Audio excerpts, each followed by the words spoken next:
Everyone, welcome back to Ninja Prep. This is Kapil Goyal. तो अभी तक हम लोग वेव्स के अंदर डिस्कस कर चुके हैं कि जो वेव्स है उसके बेसिक्स को हम डिस्कस कर चुके हैं। उसके अलावा प्रोग्रेसिव वेव्स जो है उसको हम डिस्कस कर चुके हैं। और आज का जो ये लेक्चर है उसमें हम बात करेंगे ट्रांसवर्स वेव और लॉन्गिट्यूडनल वेव जो है उनकी हम बात करेंगे। उनकी स्पीड क्या होती है, उनकी स्पीड के फॉर्मूला क्या होते हैं, उसको हम डिस्कस करेंगे। एक बात और कि जो मैं डेरिवेशंस वो आपको कराता हूँ यहाँ पर, जितने भी वो डेरिवेशन सिर्फ आपके समझने के लिए है कि ये फॉर्मूला के पीछे की जो मेन कहानी है वो क्या है। उसके अलावा तुम्हें डेरिवेशन वगैरह इतने कोई ध्यान नहीं रखना है, फॉर्मूला याद रखना है। और जो मैं छोटे छोटे क्वेश्चंस बताता हूँ वो तुम लोगों को याद रखना है, क्योंकि CUET PG का जो एग्ज़ाम है उसमें वन लाइनर फार्मूला टाइप के क्वेश्चंस या जो मैं तुम्हें बता रहा हूँ, जो theoretical questions, conceptual theoretical questions, वो क्वेश्चंस ज़्यादा पूछे जाते हैं। उन चीज़ों को याद रखना। तो कल मैंने तुम्हें ये बताया था कि प्रोग्रेसिव वेव क्या होता है। प्रोग्रेसिव वेव के बारे में हमने बात की थी, और प्रोग्रेसिव वेव का मतलब एक ऐसी वेव थी जिसमें जो वेव है वो एक मीडियम के एक पॉइंट से और दूसरे पॉइंट तक जो ट्रांसफ़र हो रहा है मीडियम में SHM का, तो उसको हमने क्या नाम दिया था, प्रोग्रेसिव वेव। हमने ये भी बात की थी कि ये दो तरह की है, एक है ट्रांसवर्स और एक है कौन सी, लॉन्गिट्यूडनल। उसके बाद हमने बात की थी कि जो एक प्रोग्रेसिव हार्मोनिक वेव है वो क्या होती है। और प्रोग्रेसिव हार्मोनिक वेव के बारे में हमने ये पढ़ा था कि जब वो पार्टिकल है, वो पार्टिकल यदि उसकी मीन पोजीशन के अबाउट SHM करने लग जाए तो उस प्रोग्रेसिव वेव को हमने नाम दिया था प्रोग्रेसिव सिंपल हार्मोनिक वेव। फिर हमने उसका फेज़ निकाला था। फेज़ जो है उसके अलग अलग जो हमने वेरिएशंस देखे थे, कांस्टेंट टाइम के लिए और कांस्टेंट पोजीशन के लिए। आज सबसे पहले हम ये बात करेंगे कि जो ट्रांसवर्स वेव है वो ट्रांसवर्स वेव क्या है, और फिर उसके बाद हम बात करेंगे कि जो लॉन्गिट्यूडनल वेव है वो क्या होती है। सबसे पहले मैं बात कर लूँ यहाँ पर ट्रांसवर्स वेव की। तो ट्रांसवर्स वेव का मतलब क्या है। ट्रांसवर्स मैं आपको पहले भी बता चुका हूँ, ट्रांसवर्स वेव। तो ट्रांसवर्स वेव ऐसी वेव है जिसमें जो पार्टिकल हैं उनका जो ऑसिलेशन हो रहा है, वो जो पार्टिकल है जो SHM कर रहे हैं या जो ऑसिलेशन कर रहे हैं, वो जो प्रोपोगेशन की डायरेक्शन है उसके परपेंडिकुलर कर रहे हैं। कहने का मेरा मतलब ये है कि अगर प्रोपोगेशन, ये कोई मैं ऐसे डायग्राम बनाता हूँ, वापस से बनाते हैं। ऐसा कोई मैंने एक ऐसा डायग्राम बना दिया और ये है डायरेक्शन ऑफ प्रोपोगेशन। ठीक है, ये है direction of propagation. Propagation, direction of propagation. तो डायरेक्शन ऑफ प्रोपोगेशन के परपेंडिकुलर डायरेक्शन में, लेट्स सपोज यहाँ पर वेव का कोई पार्टिकल है, तो ये जो इसके ऑसिलेशन हो रहे हैं वो परपेंडिकुलर डायरेक्शन में अगर हो रहे हैं डायरेक्शन ऑफ प्रोपोगेशन के, तो ऐसी वेव को हम क्या नाम देते हैं, ट्रांसवर्स वेव नाम देते हैं। जैसे कि मैं ये एक साइन वेव बनाता हूँ। ठीक है, एक मैंने बनाई साइन वेव, तो ये साइन वेव इस तरह से चल रही। तो यहाँ पर आप देखोगे कि जितने भी पार्टिकल हैं यहाँ पर, इनका जो SHM चल रहा है वो इसके प्रोपोगेशन के परपेंडिकुलर डायरेक्शन में चल रहा है। तो it is a transverse wave. इसी तरह से कॉस की जो वेव, कॉस का जो कर्व बनता है वो भी क्या बनाता है, एक ट्रांसवर्स वेव बनाता है। पहली चीज़ तो ये हो गई कि जो ट्रांसवर्स वेव है उसमें जो ऑसिलेशन है वो डायरेक्शन ऑफ प्रोपोगेशन के परपेंडिकुलर डायरेक्शन में होगा। फिर दूसरी चीज़ क्या होगी कि यहाँ पर देखो, ये एक अपना हाईएस्ट पॉइंट पर आ रहा है और एक लोएस्ट, ये दो पॉइंट आ रहे हैं, एक दो एक्सट्रीमिटीज आ रही हैं, यानी कि एक मैक्सिमा और एक मिनिमा। तो इनको हम नाम देते हैं to and fro, to and fro, या इनको नाम देते हैं क्रेस्ट और ट्रफ, है ना। तो इनको दूसरा नाम देते हैं हम क्रेस्ट और ट्रफ। एक बन जाएगा क्रेस्ट हाईएस्ट पे, और जो ट्रफ है वो नीचे बन जाएगा। तो क्वेश्चन में ये भी पूछ लिया जाता है कि जो ट्रांसवर्स वेव है उसके केस में क्या बनता है, केवल एक क्रेस्ट बनता है, क्रेस्ट और ट्रफ दोनों बनते हैं, या सिर्फ ट्रफ बनता है, या इनमें से कोई नहीं। तो इस तरह के क्वेश्चन भी हमें पूछ लिए जाते हैं। तो जब ट्रांसवर्स वेव की बात होती है तो यहाँ पर क्रेस्ट और ट्रफ, यानी कि ये दिख रहा है जो आपको, एक हाइट पर गया फिर ये नीचे आया, तो इनको हम बोलते हैं या तो टू एंड फ्रो मोशन है, या फिर इसको हम बोलते हैं क्रेस्ट और ट्रफ। जबकि लॉन्गिट्यूडनल में क्या होता है, कंप्रेशन और रिफ्रैक्शन, ऐसा चलता है। लॉन्गिट्यूडनल मोशन में होता है कंप्रेशन और रिफ्रैक्शन, जबकि ट्रांसवर्स वेव में बनते हैं क्रेस्ट और ट्रफ। ठीक, तो ट्रांसवर्स वेव कौन सी वेव हो गई, एक ऐसी wave, transverse wave is a wave in which the particle which is doing SHM or which is doing oscillation is in perpendicular direction to direction of propagation. ठीक है, तो when wave particle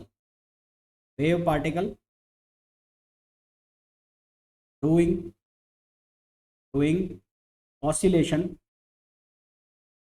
oscillation in perpendicular direction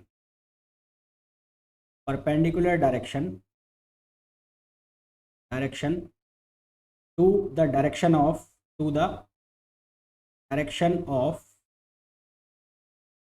wave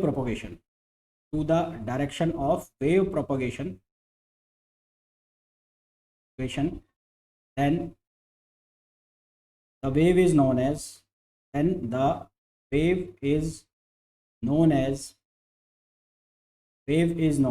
transverse wave. ऐसी wave को हम क्या नाम देते हैं? ट्रांसवर्स वेव नाम देते हैं। और जो ये ट्रांसवर्स वेव है इसमें क्या कंस्ट्रक्ट हो रहा है? इसमें ट्रफ एंड क्रेस्ट कंस्ट्रक्ट होता है। एंड अ ट्रांसवर्स वेव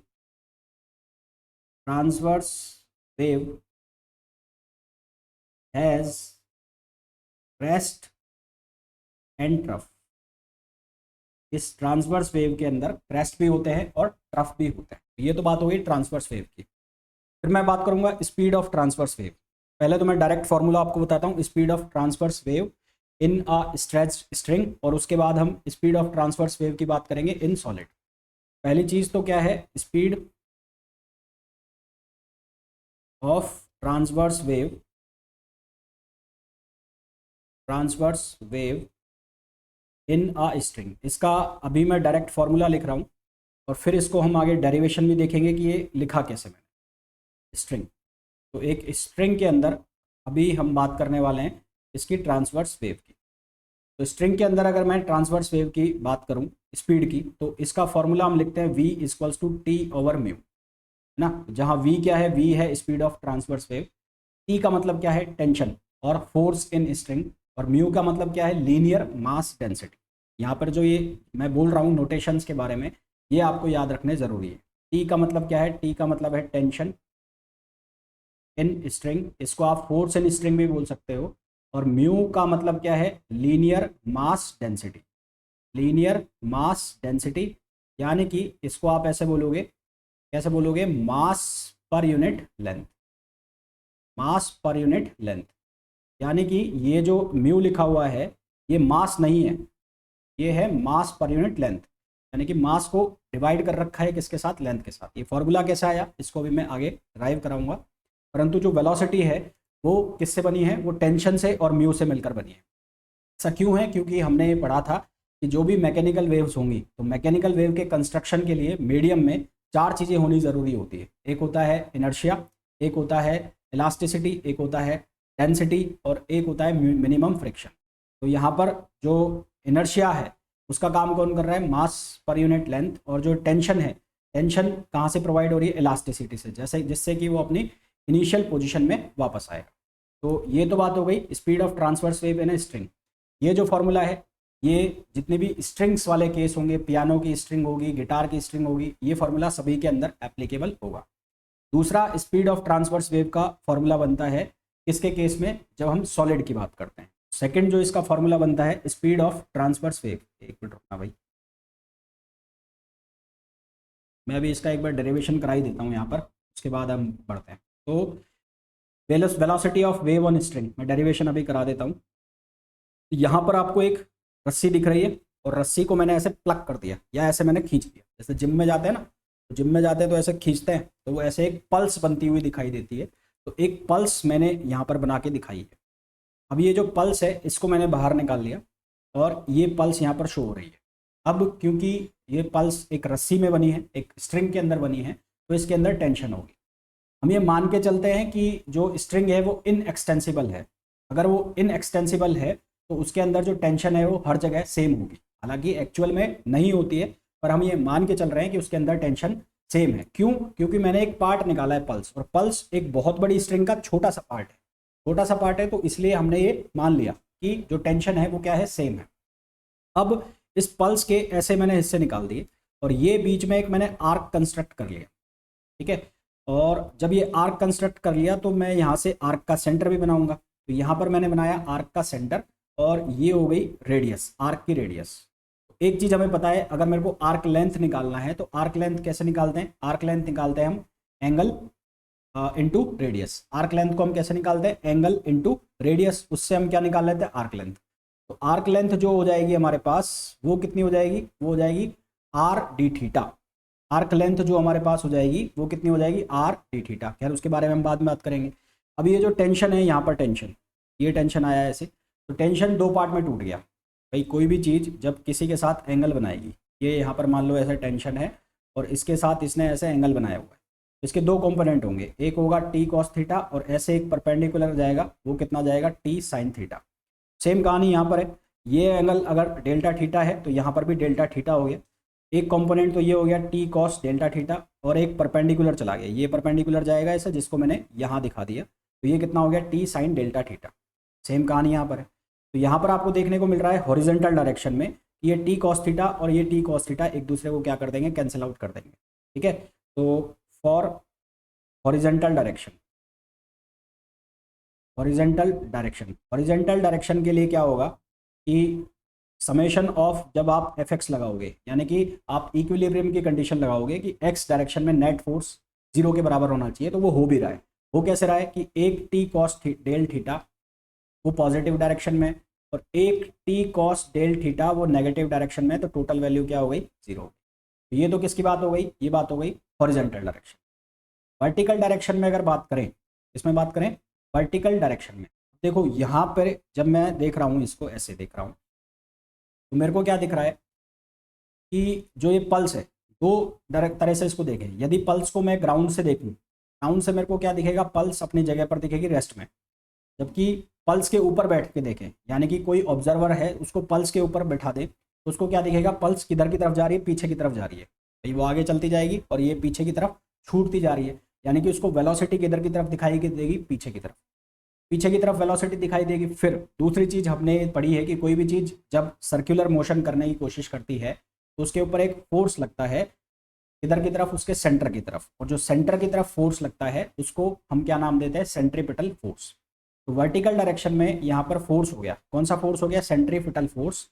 और वो सेंट्रीपिटल फोर्स किसकी वजह से आ रहा है, वर्टिकल डायरेक्शन में जो टेंशन है, वर्टिकल डायरेक्शन में कौन सी टेंशन है, टी साइन डेल्टा थीटा। तो इस टी साइन डेल्टा थीटा की वजह से वर्टिकल डायरेक्शन में एक सेंट्रीपिटल फोर्स आ रहा है। तो यहाँ पर मैं क्या लिखूंगा, यहाँ पर लिखूंगा summation of F Y equals to zero. ये समेशन ऑफ एफ वाई किसके बराबर हो जाएगा, T sine delta theta plus T sine delta theta, और ये बराबर हो जाएगा D M into V square upon R. ये जो मैंने लिखा है डी एम, ये डी एम क्या है, ये डी एम है मास, मास ऑफ, ये वाला जो आर्क का जो टुकड़ा लिया है मैंने, मास ऑफ आर्क, ये इसका मैंने वैल्यू ली है। ठीक है, और ये जो है डी एम, इस डी एम की मेरे को वैल्यू निकालनी है। डी एम की वैल्यू कैसे निकालेंगे वो अभी हम चेक करते हैं। तो यहाँ से पहली चीज़ तो आपको, अच्छा कई लोगों को ये लग रहा होगा जिनको ये गणित समझ में नहीं आई, तो पहली चीज़ तो ये इधर दो टेंशन हो गई, एक हो गया two T sine delta theta. अब न्यूटन का नियम लग रहा है यहाँ पर, सेंट्रीपिटल फोर्स की डायरेक्शन हमेशा किधर की तरफ होगी, सेंटर की तरफ, उसकी वैल्यू कितनी होगी, D M P square upon R square. यानी कि कुल एफ जो आया है, एफ जो है, पहले हम एम ए के बराबर करते हैं। अब यहाँ पर एम ए, देखो एम ए ही लिख रहा हूँ मैं, एग्जैक्टली लिख तो मैं एम ए रहा हूँ। न्यूटन का नियम क्या कहता है, न्यूटन का नियम कहता है एफ बराबर एम ए, यानी कि नेट फोर्स की जो डायरेक्शन है वो किधर की तरफ होगी, एक्सेलरेशन की तरफ। तो नेट फोर्स तो कौन सा हो गया, टू टी साइन थीटा हो गया। ये जो ए है, ये कौन सा है, ए हो गया, ये हो गया रेडियल एक्सेलरेशन, और रेडियल एक्सेलरेशन की वैल्यू कितनी होती है, वी स्क्वायर अपॉन आर। तो वहीं से आप सेंट्रीपिटल एक्सेलरेशन का जो फोर्स है उसका फॉर्मूला लिखते हो, D M V square upon R. तो यहाँ से मैंने ये फॉर्मूला लिख दिया, यहाँ से ये फॉर्मूला लिखा तो मेरे पास क्या वैल्यू बन गई, ये वैल्यू बन गई two T sine delta theta, और ये क्या हो गया, D M V square upon R. इसको लिखा मैंने इक्वेशन फर्स्ट। अब मैं मान लेता हूँ कि जो ये स्ट्रिंग है इसकी पूरे की जो मास पर यूनिट लेंथ है वो म्यू है। ठीक है, late consider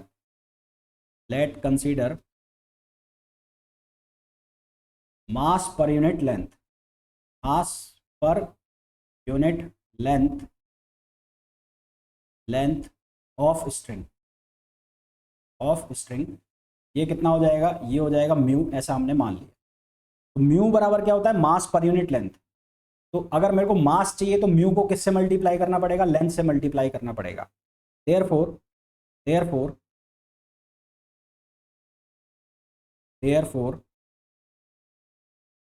mass of element, mass of arc element. तो आर्क एलिमेंट का जो मास होगा, जिसको मैं डीएम लिख रहा हूँ, तो वो डीएम किसके बराबर हो जाएगा, म्यू इनटू आर्क की लेंथ, और आर्क की जो लेंथ है उसको मैंने लिख दिया डीएल। आर्क की जो लेंथ है उसको कितना लिख दिया मैंने, डीएल। तो अब मैं इस वैल्यू को इक्वेशन नंबर 2 के अंदर यूज करूंगा। तो फ्रॉम 1 एंड 2, फ्रॉम, यहाँ नहीं लिखते, यहाँ मैंने वो हेडिंग लगाई हुई, यहाँ से लिखते हैं फ्रॉम इक्वेशन 1 एंड 2। तो 1 एंड 2 का जब आप यूज करोगे तो देखो क्या बनेगा, यहाँ लिखा हुआ है कितना, 2t, और sine, sine delta theta. DM जहाँ लिखा हुआ है, डीएम कहाँ लिखा हुआ है, यहाँ पर डीएम की जगह आप क्या लिख दोगे, म्यू और डीएल, और V square over R square, V square over R, ऐसा लिख दिया आपने। अब आपको डीएल की वैल्यू चाहिए।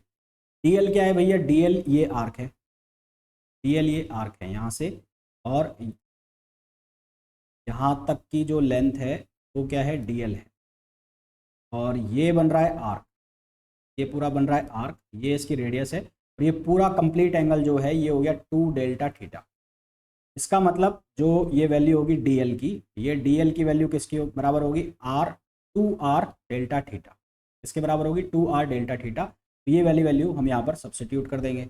यहाँ पर सब्स्टिट्यूट कर देंगे तो हमारे पास क्या बनेगा, हमारे पास बनेगा 2t sine delta theta equals to mu, DL की वैल्यू कितनी रखेंगे, डीएल की वैल्यू 2r डेल्टा थीटा, और ये वी स्क्वायर, और ओवर क्या हो जाएगा, आर। अच्छा, आर जो है वो रेडियस था, तो आर को मैं कैपिटल आर लिख देता हूँ, आर को मैं क्या लिख देता हूँ, कैपिटल आर। मैंने चेंज कर दिया, इससे कंफ्यूज मत होना, आर बराबर क्या है, कैपिटल आर है, ठीक है।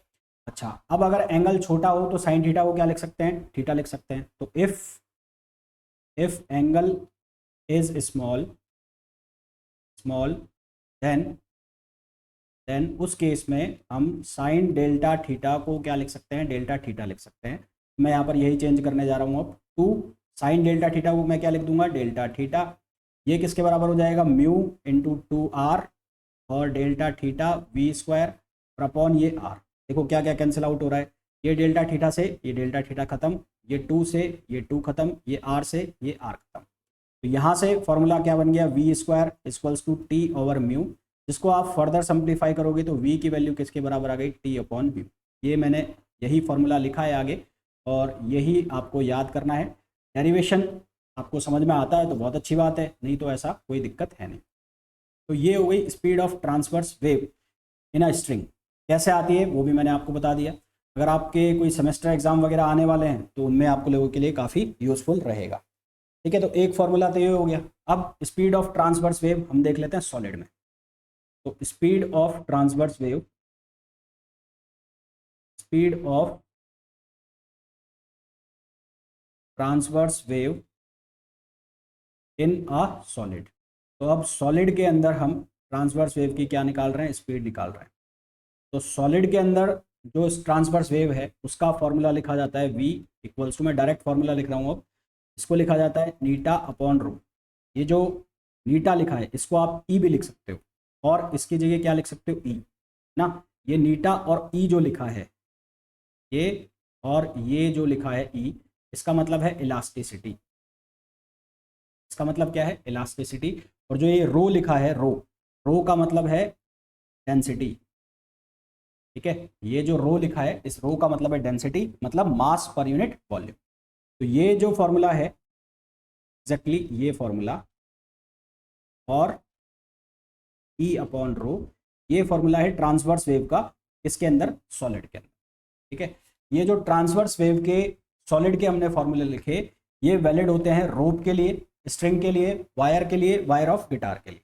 These formula of transverse wave,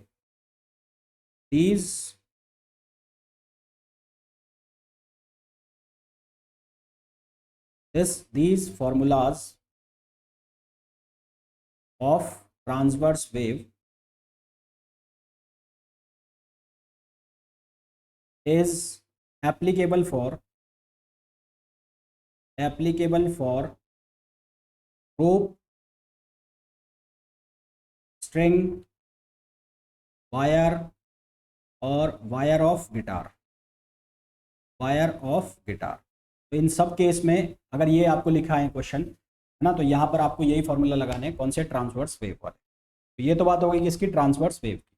अब हम बात करेंगे किसकी, लॉन्गिट्यूडनल वेव की। अब हम बात करेंगे किसकी, लॉन्गिट्यूडिनल वेव। तो नेक्स्ट जो हमारा टॉपिक है वो है लॉन्गिट्यूडिनल वेव। लॉन्गिट्यूडिनल वेव का मतलब ऐसी वेव, लॉन्गिट्यूडिनल वेव का मतलब ऐसी वेव जिसमें जो पार्टिकल हैं, जो वेव पार्टिकल हैं, वो उनके जो ऑसिलेशन की डायरेक्शन है वो along to the direction of propagation है। कहने का मतलब अगर ये इस लाइन के ऊपर कोई वेव चलानी है तो प्रोपोगेशन की डायरेक्शन अगर ये है तो जो पार्टिकल है उसके ऑसिलेशन की डायरेक्शन भी ये, सेम डायरेक्शन में पार्टिकल ऑसिलेट करे तो उसको हम क्या बोलते हैं, लॉन्गिट्यूडनल वेव बोलते हैं। लॉन्गिट्यूडनल वेव के केस में क्या होता है, कंप्रेशन और रिफ्रैक्शन। जैसे ये हो गया कंप्रेशन, ये कंप्रेशन हो गया और एक बार ये फैल जाएगी पूरी, ये क्या हो जाएगा, रिफ्रैक्शन। लाइक स्प्रिंग, स्प्रिंग की जो मोशन है वो कौन सी है, वो कंप्रेशन और रिफ्रैक्शन है। तो वो क्या बना रही है, लॉन्गिट्यूडनल वेव बना रही है। इसी तरह से जो साउंड वेव्स हैं, साउंड वेव्स भी कौन सी वेव होती है, लॉन्गिट्यूडनल वेव होती है। तो ऐसी वेव्स जिनमें पार्टिकल जो है वो डायरेक्शन किसकी, वेव प्रोपोगेशन की डायरेक्शन के अलोंग प्रोपोगेट करता है या ऑसिलेट करता है, तो उसको हम नाम देते हैं लॉन्गिट्यूडनल वेव। लॉन्गिट्यूडनल वेव में क्रेस्ट एंड ट्रफ क्रिएट नहीं होते, क्या क्रिएट होते हैं, कंप्रेशन एंड रिफ्रैक्शन। तो when particle oscillate in the direction of wave propagation, in the direction of wave propagation, then wave is known as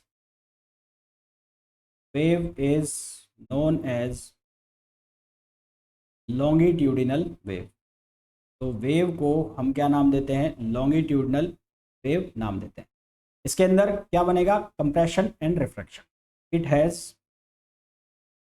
it has क्या होगा इसके अंदर, इसके अंदर होगा compression and refraction, compression and refraction. Sound wave जो होती है वो कौन सी वेव होती है, वो लॉन्गिट्यूडनल वेव होती है। ठीक है, sound wave is a longitudinal wave. मैं लिख भी देता हूं यहां पर एग्जांपल में, साउंड वेव जो होती है वो लॉन्गिट्यूडनल वेव होती है। अब जिस तरह से हमने एग्जाम्पल लिखे, किसके एग्जाम्पल लिखे, जिस तरह से स्पीड के फॉर्मूला लिखे हमने ट्रांसवर्स वेव के, उसी तरह से हम स्पीड का फॉर्मूला लिखेंगे किसके लिए, लॉन्गिट्यूडनल वेव के लिए। अब लॉन्गिट्यूडनल वेव के लिए जो स्पीड के फॉर्मूले हैं वो 3 केस में बनाएंगे हम। पहला लिक्विड या गैस के अंदर, दूसरा हम बनाएंगे सॉलिड के अंदर, और तीसरा बनाएंगे हम सॉलिड रॉड के अंदर। तो स्पीड ऑफ लॉन्गिट्यूडनल वेव, पहला मैं लिख रहा हूं, speed of longitudinal wave in a gas और सॉलिड। और ये बहुत हिट फॉर्मूला है, ये आप जब थर्मोडायनेमिक्स पढ़ेंगे तो वहाँ पर भी ये फॉर्मूला आएगा वेलोसिटी का, वहाँ पर भी मैं आपको वापस से बताऊँ। तो ये जो फॉर्मूला आता है V इक्वल्स टू, इसको हम लिखते हैं K ओवर रो, जहाँ K का मतलब होता है बल्क मॉड्यूलस और रो का मतलब होता है density. Where K equals to bulk modulus और रो का मतलब होता है डेंसिटी। रो का मतलब क्या होता है, डेंसिटी। ठीक, इसी तरह से इसका जो दूसरा फॉर्मूला है वो हम लिखेंगे किसमें, उसको हम लिखेंगे सॉलिड में।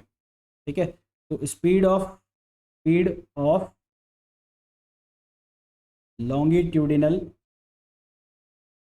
Longitudinal wave in a solid. तो सॉलिड में जब ये फॉर्मूला लिखोगे तो सॉलिड के अंदर लिखा जाएगा, नेक्स्ट पेज पे ले लें, नेक्स्ट पेज पे ले लेते हैं। सॉलिड के अंदर ये फॉर्मूला लिखा जाएगा V equals to under root, यहाँ पर फॉर्मूला लिखा जाएगा K प्लस 4/3 नीटा अपॉन रू। ये N नहीं है, ये N नहीं है, इसको मैं सही कर देता हूँ, इट इज नॉट N।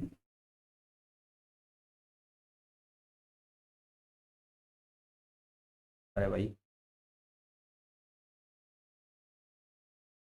ये N नहीं है, ये है नीटा ना, ये लिखा हुआ है नीटा।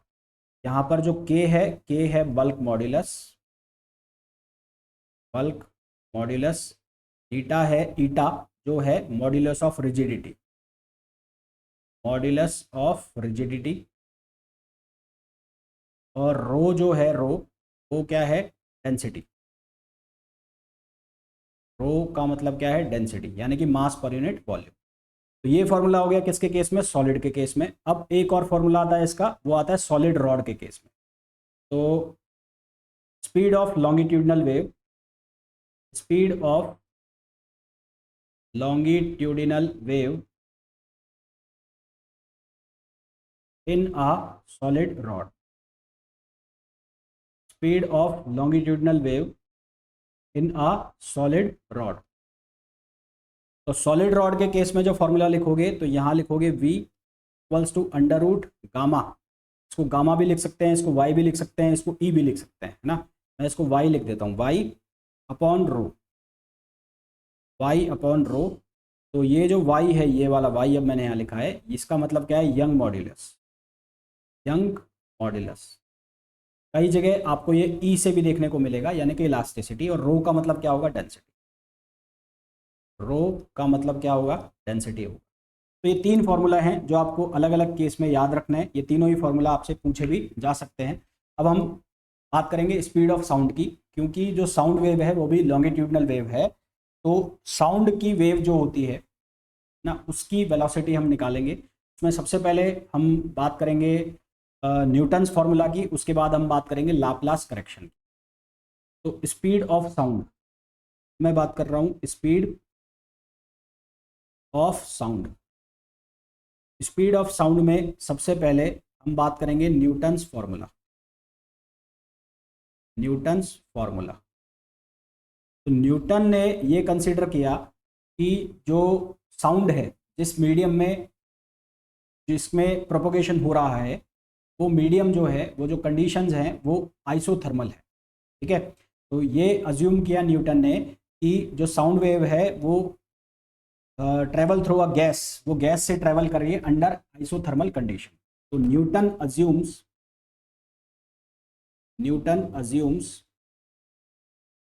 assumes that sound wave travel through a gas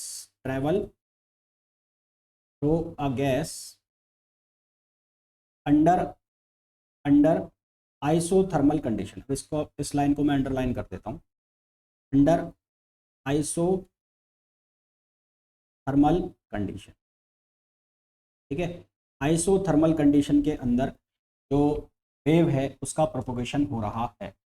isothermal condition का मतलब क्या होता है, आइसोथर्मल कंडीशन का मतलब होता है कि टेम्परेचर रहे कांस्टेंट, टेम्परेचर क्या रहे, कांस्टेंट रहे। अब जो वेव का फॉर्मूला है, क्योंकि गैस में फ्लो हो रही है तो गैस के अंदर वेलोसिटी का फॉर्मूला है k अपॉन रो, ये फॉर्मूला है। अब for isothermal condition, for isothermal condition, isothermal condition का मतलब है टेम्परेचर कांस्टेंट। तो अगर आप लोगों को थोड़ा ध्यान हो तो आइसोथर्मल के लिए, यानी कि समतापीय कंडीशन के लिए हम लिखते हैं PV equals to constant.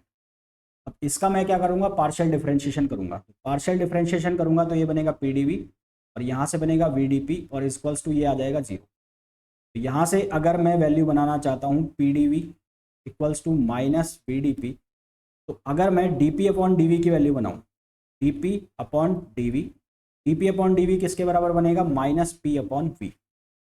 dP upon dV की जो वैल्यू है वो किसके बराबर बनेगी, माइनस P अपॉन V, है ना। और इसको मैं और कैसे लिख सकता हूँ, इसको ऐसे लिख सकता हूँ, dP upon dV upon V, और माइनस इक्वल्स टू ये क्या हो गया, P। अब जो यहाँ पर लिखा हुआ है बल्क मॉड्यूलस, तो बल्क मॉड्यूलस जो है, बल्क मॉड्यूलस वो किसके बराबर होता है, change in pressure upon volumetric strain. तो वॉल्यूमेट्रिक स्ट्रेन का मतलब होता है change in volume upon original volume. तो ये जो चीज़ लिखी हुई है, ये चीज़, इसको बोलते हैं volumetric strain. Volumetric strain, volumetric strain का मतलब होता है कि change in volume upon original volume. ऊपर क्या लिखा हुआ है, चेंज इन प्रेशर। तो ये पूरी की पूरी क्वांटिटी किसके बराबर आ गई, ये के बराबर आ गई। तो यहाँ से के जो है, के उसकी वैल्यू किसके बराबर आ गई है, P बोले तो प्रेशर। इसका मतलब क्या है, प्रेशर। तो यहाँ से अगर मैं इस फॉर्मूला में चेंजेस करना चाहूँ तो वेलोसिटी जो है वो किसके बराबर हो गई, P अपॉन रो। वेलोसिटी किसके बराबर हो गई, P अपॉन रो। अब मैंने एसटीपी की कंडीशन लगा दी। एसटीपी बोले तो स्टैंडर्ड टेम्परेचर एंड प्रेशर। तो एट एसटीपी, एसटीपी का मतलब स्टैंडर्ड टेम्परेचर एंड प्रेशर। अब मैंने ये स्टैंडर्ड टेम्परेचर प्रेशर की कंडीशन लगा दी। स्टैंडर्ड टेम्परेचर प्रेशर का मतलब जो प्रेशर है वो मैंने ले लिया 101,325 न्यूटन पर मीटर स्क्वायर, जिसको हम किस में कन्वर्ट, 101,325 न्यूटन पर मीटर स्क्वायर, उसको हम बार में भी कन्वर्ट कर सकते हैं। डेंसिटी जो हमने ले ली वो कितनी ले ली, 1.293 है ना। और टेम्परेचर जो हमने ले लिया वो ले लिया 273, टेम्परेचर की जरूरत नहीं पड़ेगी। तो एट एसटीपी जो प्रेशर हो गया वो हो गया 101,325 न्यूटन पर मीटर स्क्वायर। डेंसिटी जो हमने ले ली 1.293 और ये किलोग्राम पर मीटर क्यूब है। जब मैं ये वैल्यू सब्सटीट्यूट करता हूँ इस फॉर्मूला के अंदर तो यहाँ से मेरे को वेलोसिटी का फॉर्मूला आता है 280 के लगभग मीटर पर सेकंड, जो कि जो साउंड की स्पीड है उससे लगभग 15% कम है, which is less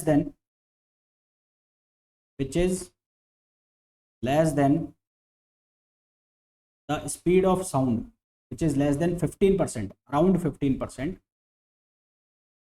around 15% from the speed of sound. तो स्पीड ऑफ साउंड से जो कि 330 के आसपास हम कंसीडर करते हैं, उससे ये 15% क्या है, कम चल रहा है। अब क्या किया जाए, इसको करने के लिए फिर क्या किया, कंसीडर किया फॉर्मूला किसने, लाप्लास ने इसके अंदर करेक्शन किया। करेक्शन करके उसने ये कंसीडर कर लिया कि जो गैस है वो आइसोथर्मल मीडियम से ना फ्लो होकर, यानी कि जो गैस का फ्लो हो रहा है अंडर आइसोथर्मल कंडीशन हो रहा है, वो ना होकर ये कौन सी कंडीशन में हो रहा है, एडियाबैटिक कंडीशन में हो रहा है। तो इसके बाद कौन सा करेक्शन आया, लाप्लास करेक्शन। तो लाप्लास करेक्शन में क्या हुआ, उसने ये अज्यूम कर लिया, he assume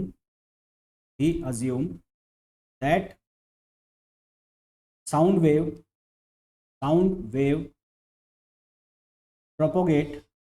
propagate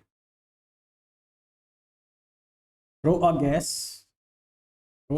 a gas under adiabatic condition। Adiabatic condition का मतलब क्या है, एडियाबैटिक कंडीशन का मतलब होता है कि PV gamma equals to constant.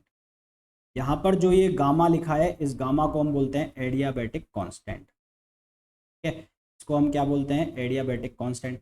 Her gas के लिए इसकी वैल्यू अलग अलग होती है। जैसे कि अगर मैं डायटोमिक की बात करूं तो वहाँ पर इसकी वैल्यू होगी 7/3। अगर मैं बात करूं मोनोएटोमिक की तो मोनोएटोमिक के केस में इसकी वैल्यू होगी 5/3। इसी तरह से ट्राई एटोमिक की बात करूंगा तो वहाँ पर इसकी वैल्यू होगी शायद 8/6। तो हर केसेस में इसकी वैल्यू अलग अलग होगी, चेंज करनी पड़ेगी। तो यहाँ से जब मैं इसका पार्शियल डिफरेंशिएशन करता हूँ तो पार्शियल डिफरेंशिएशन करूंगा तो V gamma D P plus एक बनेगा गामा वी गामा -1 और ये डी वी इक्वल्स टू 0। तो यहाँ से जब मैं इसको सॉल्व करके लिखता हूँ, मैं डायरेक्ट लिख रहा हूँ, तो डायरेक्ट लिखोगे तो आप बनेगा D P upon D V upon V minus का ये वैल्यू आएगी किसके बराबर, गामा पी के बराबर। तो यहाँ पर जो के है, जो के है वो किसके बराबर हो जाएगा, गामा पी ना। यानी कि पहले जो के सीधा डायरेक्टली इक्वल आ रहा था प्रेशर के, अब वो किसके इक्वल आ रहा है, गामा इंटू पी। ऐसा करने से अब जो फॉर्मूला है वो चेंज हो गया। नाउ फॉर्मूला वी जो है उसकी वैल्यू कितनी हो गई, गामा पी अपॉन रो। और इसमें जब एस टी पी पर रख के वैल्यूज़ निकाली गई तो यहाँ से हमें जो वैल्यू निकल के आई वो लगभग साउंड की स्पीड के बराबर आई ना। तो after substituting the values at S T P, जो वेलोसिटी आई साउंड की वो नियर अबाउट आ गई कितनी, 330 मीटर पर सेकेंड। इसलिए ये जो फॉर्मूला है इसको सही मान लिया गया साउंड की स्पीड ना। तो this is the formula for sound. अब ये कितने फैक्टर्स पे डिपेंड करता है, कैसे डिपेंड करता है, उसको हम आगे वाले लेक्चर में देखेंगे। अभी हम कुछ क्वेश्चंस डिस्कस करेंगे जो मैंने अभी तक आप लोगों को पढ़ाया है, जितना भी इसके पहले, अभी उन सभी क्वेश्चंस को हम डिस्कस करेंगे। ठीक है, होपफुली मैं जितना भी आपको पढ़ा रहा हूँ वो आपको अच्छे से समझ में आ रहा होगा। देखो ये फॉर्मूला है ना, इनको याद रखना भाई, ये इंपॉर्टेंट है सारे, मैं लिख भी देता हूँ, ये इंपॉर्टेंट। उसके बाद ये तो डेरिवेशन है, डेरिवेशन तुम ध्यान रखो ना रखो वो तुम्हारे ऊपर है। ये फार्मूला स्पीड ऑफ सॉलिड में है, इंपॉर्टेंट। फिर ये गैस और सॉलिड में स्पीड, जिसको हमने चेंज कर दिया के अपॉन रो को आगे चल के साउंड के लिए, और ये है लॉन्गिट्यूडनल वेव के लिए खाली, है ना, तो इसको याद रखना। फिर जब हम बात कर रहे हैं किसके लिए, सॉलिड के लिए, तो सॉलिड के लिए हमारे पास ये फार्मूला आ गया। जब हम बात कर रहे हैं सॉलिड रॉड के लिए, तो सॉलिड रॉड के लिए हमारे पास ये फार्मूला